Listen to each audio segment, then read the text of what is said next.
Moshe, you mentioned that you're staying away from ARPI in the HSPC setting, but reserving it for the second line. Are you talking about like adding with a PARP inhibitor if they become a first line CRPC, or in general you think it's better in second line as opposed to front line? All right, so I can't say it's better in one line versus the other. I would say, the data for the addition of PARP inhibitors with a novel hormonal agent in first line mCRPC in patients with specific mutations, depending on the drug, is limited by the fact that most of the patients on those trials got ADT monotherapy in the CSPC setting. Yeah.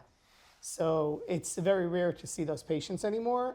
And we know that there's cross-resistance giving back-to-back novel hormonal agents, whether it's ABI to ENZA or ENZA to ABI, et cetera. It doesn't really matter, there's cross-resistance. So whether there would really be a benefit in that setting is a little bit less clear.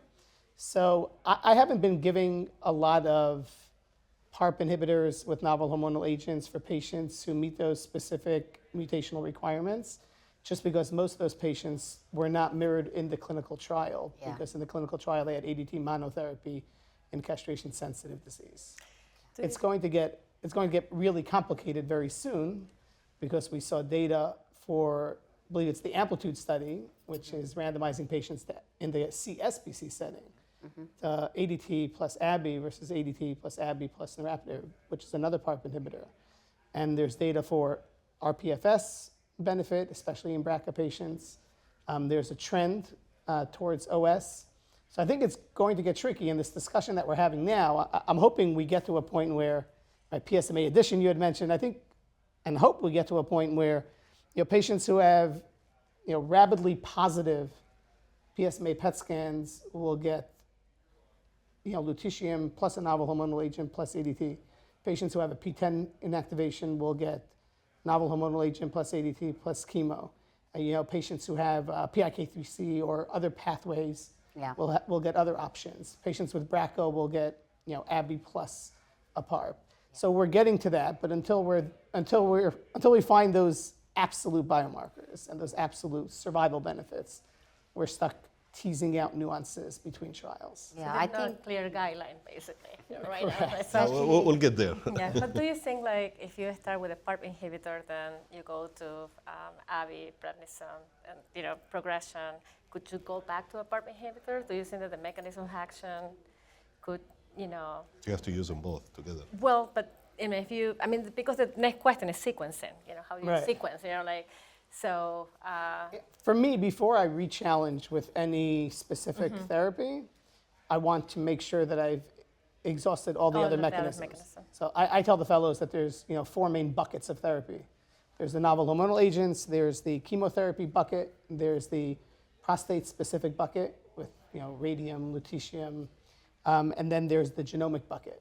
So before I circle back to re-challenging with another novel hormonal agent, I want to get through the other buckets first. I think that one of the buckets that we don't have in the community, like the bone-directed therapy or lutetium or radium, is not as easy for patients sometimes to get there. So that sometimes is a challenge. Difference between academic centers and when you're deep down in the community. So. And sometimes we have those options, but sometimes we don't. So I think you brought up a good point, Moshe, about the niraparib and abiraterone versus. So I think that trial will. It's not surprising that it showed RPFS benefit, but does that really mean that early use of a PARP is better than using it in the CRPC setting? Just like there's all this debate whether combination, is it really better than sequencing? Because that question has not been clearly answered. And what are your challenges with PARP inhibitors in the CRPC setting? Do you find it is an easy to give option because it's an oral therapy? Or, I'm actually more cautious with my patients on PARP inhibitors than on chemotherapy because of the fact that, we're not checking on them as much. So would love to hear what's your go-to PARP inhibitor in the CRPC setting with the ARI combination? Are you going with olaparib plus ABI or TALA with ENZA? Any thoughts on what's your most comfortable with regimen? I think I've found olaparib to be the best tolerated. and maybe some data to support it, but it's hard to say that definitively. I think we talk about PARP inhibitors and we throw them around as if it's the be-all, end-all.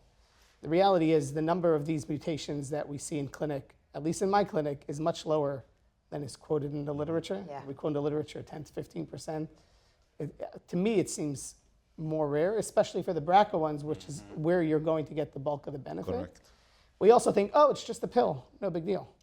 But it's a big deal. The GI toxicities, the bone marrow toxicities, the need for transfusions, for dose reductions, for monitoring, even though when you might not think you need to monitor as much, it's not so easy to give. So I really find that the longer we can keep patients on ADT and a novel hormonal agent, the better for the patient, the better off for the medical team.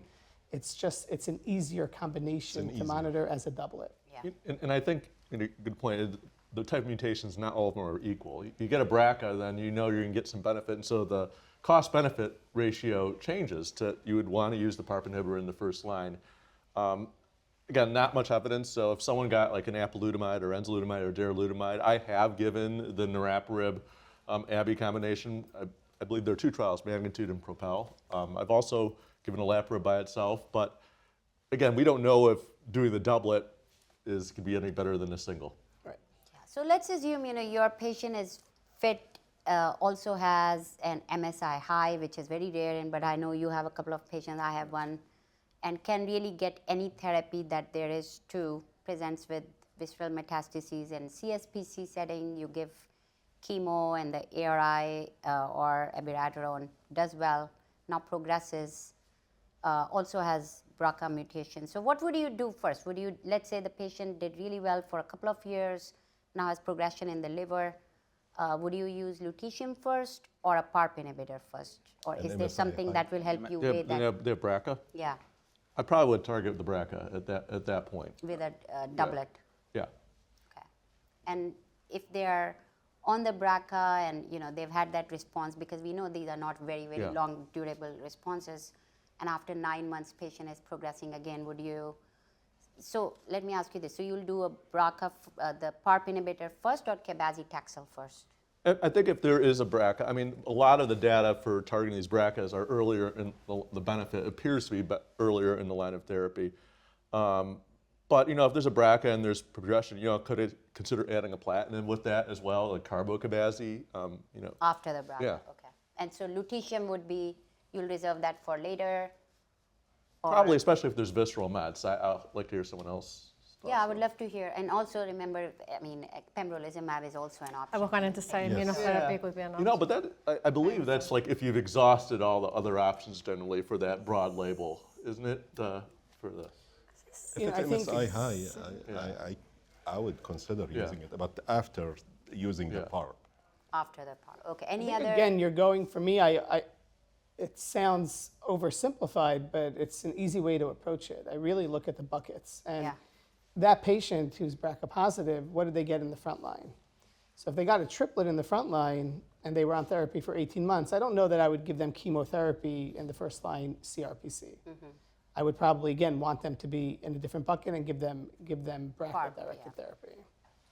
I mean, it's good to be in an age where we have so many therapies, and I think every patient deserves to see every therapy in their journey, and it's just a matter of The patient is very lucky to have BRCA and MSI high. Right. Actually, I have such a patient who went on our trial with the cabozantinib and atezolizumab and did really well with visceral metastases in the CRPC setting. Then we put on cabazitaxel, and now doing really well on lutetium. So, I mean, there are some patients out there with visceral mets, they're alive for over 3-4 years. So yeah, I had a guy similar to that during my fellowship, and he was on his 4th or 5th line at that point when we figured out he was MSI high. yeah, And he went on Pembro, and I treated him all for almost 1.5 years with no disease progression before I left fellowship. So they definitely need to see immunotherapy at some point.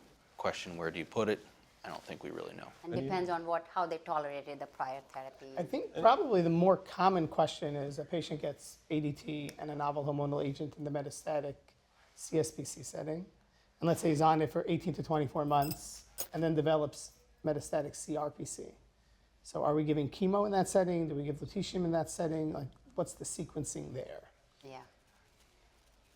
I think that's a little bit easier for us because we don't have it available, so we have to send it to you guys.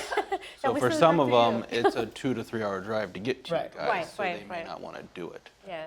But in terms of what should we do, I think Right. that's a Right. I guess the question, if all the options were Yes. on the table. Right. Yeah. Yes.